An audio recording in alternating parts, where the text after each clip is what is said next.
दस,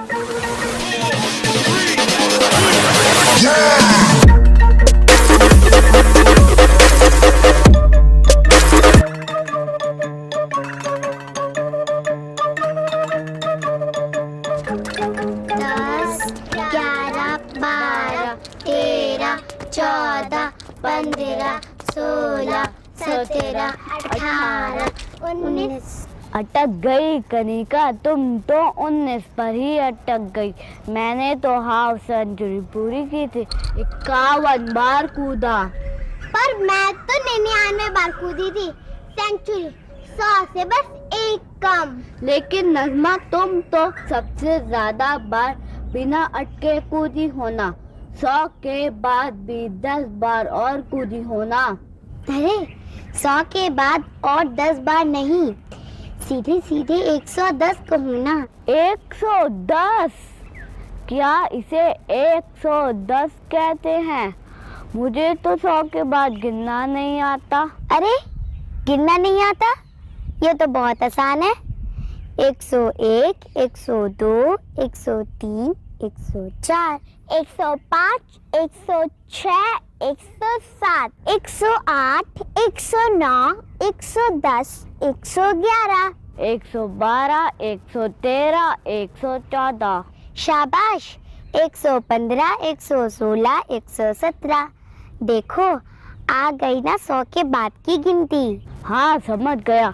100 बोलो और उसके बाद 1 से 100 तक बोलो। हाँ बिल्कुल, लेकिन फिर इसका मतलब हुआ कि 199 के बाद 100 आते हैं। नहीं नहीं, बिना सोचे समझे नहीं बोलते, जरा दिमाग लड़ाओ। तो फिर? अरे देखो दीदी आ गई। अरे भाई, किस सोच में पड़े हो तुम सब? हाँ, अच्छा दीदी, हम लोग 100 के आगे गिन रहे थे। अब आप ही बताइए, क्या 199 के बाद 100 आते हैं? 100 मतलब? ओह, अरे नहीं नहीं, 199 के बाद आते हैं 200। 200? हाँ 200। 100 के बाद जब 100 पूरे हो जाते हैं तब हो जाते हैं 200, और फिर गिनती तो उसी तरह चलती है जैसे 100 के बाद चली थी, मगर इस बार हम गिनते हैं 201, 202, 203, 204 और आगे तक गिनते जाते हैं, और फिर उसमें 100 पूरे होने पर हो जाते हैं 300, और उसके बाद 100 जुड़ने पर 400, और फिर 500, 600, 700। बिल्कुल ठीक। तो चलो इसे गाकर याद करते हैं। यह कहलाएगा 100 का पहाड़ा। 100 का पहाड़ा? हाँ, 100 का पहाड़ा। 10 तक के पहाड़ तुम सब जानते ही होगे, मगर ये 100 का पहाड़ा है, पर है बहुत आसान। वो कैसे? वो ऐसे, 100 एकम 100, 100 दूनी 200, 100 तिया 300। अरे साथ साथ तुम लोग भी तो बोलो। 100 एकम 100, 100 दूनी 200, 100 तिया 300। 100 चक्कर 400, 100 पंजे 500, 100 छक्कर 600। 100 चक्को 400, 100 पंजे 500, 100 छक्का 600। शाबाश, अब आगे खुद बोलो। 100 सते 700, 100 अठे 800, 100 नमा 900, 100 दाम 1000। 1000? चलो ठीक है, पर इसे कहते हैं 1000। 1000? हाँ, 1000। जानते हो 1000 क्या होता है? अरे किस सोच में पड़ गए? क्या कोई लिख के दिखाएगा? दीदी आप ही बताओ ना। तो चलो ठीक है, आओ मेरे साथ। चलो चलो।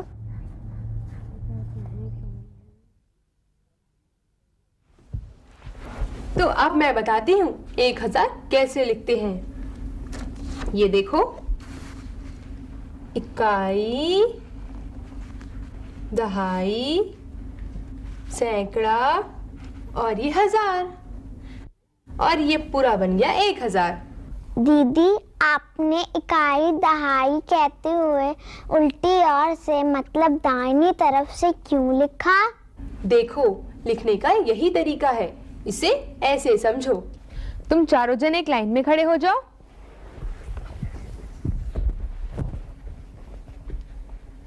बिल्कुल ठीक। तो अब देखो, नजमा हो गई इकाई, हरिंदर हो गई दहाई, और मैं बन गई सैकड़ा, और मैं 1000। तो देखो, सबसे छोटी हुई इकाई, उससे बड़ी दहाई, उससे बड़ा सैकड़ा और सबसे बड़ा 1000। और मैं 1000। देखो, मैं हूँ सबसे बड़ा, मैं हूँ 1000, और नजमा सबसे छोटी, सिर्फ इकाई। अच्छा अच्छा, ज्यादा उछलो मत। अभी मैं यहाँ से हट गई ना तो सैकड़ा बन के रह जाओगे, और अगर मैं आज कनिका भी नजमा के साथ साथ हट गई तो तुम सिर्फ इकाई बनकर रह जाओगे। आओ, हम सब यहाँ से हट जाते हैं। ये लो, अब बोलो मिस्टर इकाई, क्या हाल चाल है? हाँ, हाउ आर यू? नहीं नहीं, चलो तुम पहले जैसे लाइन में आओ। और देखो, सबका अपना महत्व होता है, कोई छोटा बड़ा नहीं होता। और दीदी, बड़े के लिए छोटे का होना भी तो जरूरी है। बिल्कुल ठीक कहा। तो अब मैं तुम्हें एक और चीज दिखाती हूँ। ये लो कांच, और ये तुम अपने हाथों में पकड़ो ताकि इनके अंक मुझे सामने की ओर दिखाई दे। बिल्कुल ठीक। तो अब राहुल, तुम बताओ, तुम्हारे हाथ में कौन सा अंक है? 1। कनिका, हरिंदर और नजमा, तुम भी बताओ।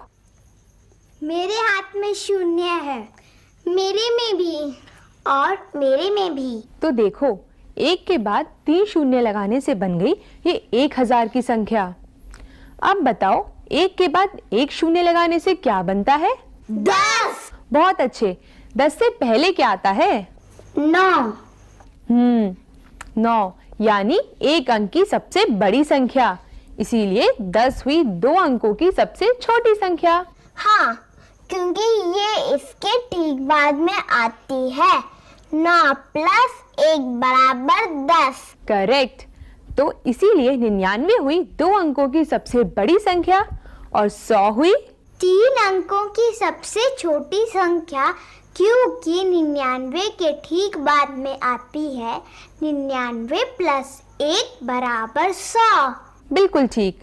तो अब बताओ कि 3 अंकों की सबसे बड़ी संख्या क्या हुई? सोचो सोचो, अरे कुछ जवाब भी तो दो। जवाब दे तो दिया दीदी, ये देखिए ना। 999। बहुत समझदार हो गए हो तुम सब। और दीदी, अब एक चीज हम और बताएं। हाँ हाँ, तो सुनो, 3 अंकों की इस सबसे बड़ी संख्या के बाद आती है 4 अंकों की सबसे छोटी संख्या, मतलब 1000। मतलब अब तुम सब समझ गए कि 1000 क्या होता है। हाँ दीदी, ये तो समझ गए कि 1000 क्या होता है, मगर कितना होता है, कितना सारा होता है, ये नहीं समझे। ठीक है, वो भी बताती हूँ, चलो बैठ जाओ।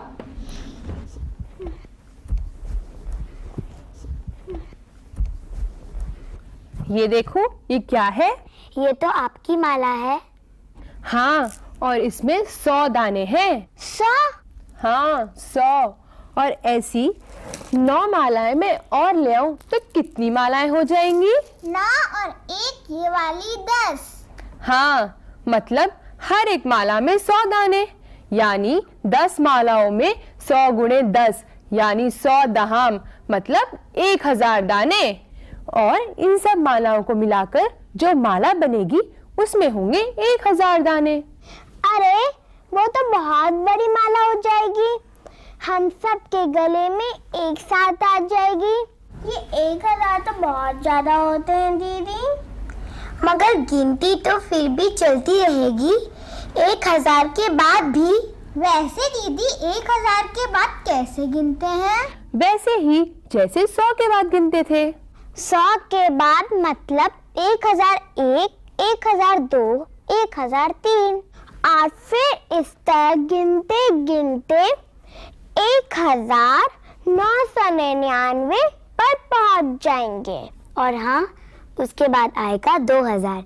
क्यों दीदी? बिल्कुल ठीक समझते जा रहे हो। पर अब मुझे 1001 कौन लिख कर दिखाएगा? ये लो स्लेट और हरिंदर, इस पर तुम लिखो।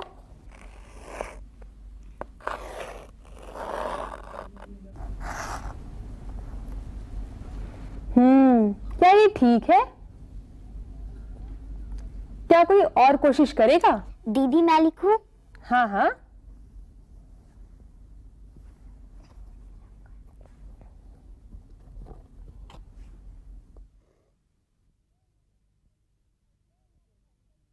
Very good. चलो अब कनिका लिख के दिखाएगी 1999।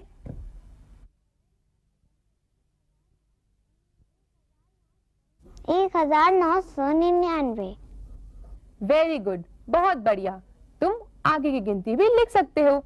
तो चलो अब राहुल लिखेगा 6400। बहुत खूब।